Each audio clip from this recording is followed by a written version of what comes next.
વાપીના ભડકમોરા નજીક આવેલા કોમર્શિયલ કોમ્પ્લેક્સના પ્લોટમાં ખુલ્લી જગ્યામાં એકઠો થયેલ કચરામાં આગ ભભૂકી ઉઠી હતી।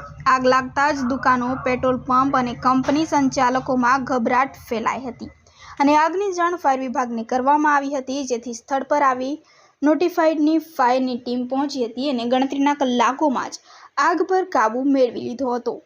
વાપીના ભડકમોરા જીઆઈડીસી વિસ્તારમાં આવેલ કોમર્શિયલ કોમ્પ્લેક્સ પ્લોટ નંબર 99ના પાછળના ખુલ્લા ભાગમાં એકઠા થયેલા કચરામાં શુક્રવારે ભીષણ આગ લાગી હતી। ધુમાડાના ગોટે ગોટા દૂર દૂર સુધી નજરે પડ્યા હતા। આગ લાગતા જ આસપાસથી આવેલા દુકાનો, પેટ્રોલ પંપ અને કંપનીના સંચાલકોમાં ગભરાટ ફેલાઈ હતી।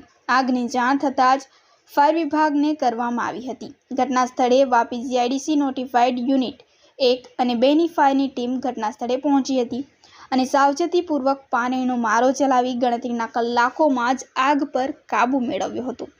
અત્રે નોંધનીય છે કે ખુલ્લા પ્લોટમાં એકત્રિત થયેલ પ્લાસ્ટિક સહિતનો કચરો હોય, જેમાં આગ લાગી હતી। આ આગ લાગવાનું ચોક્કસ કારણ જાણી શકાયું નથી। આગમાં કોઈક જાનહાનિ કે નુકસાન થયું ન હોવાથી હાશકારો લોકોએ અનુભવ્યો।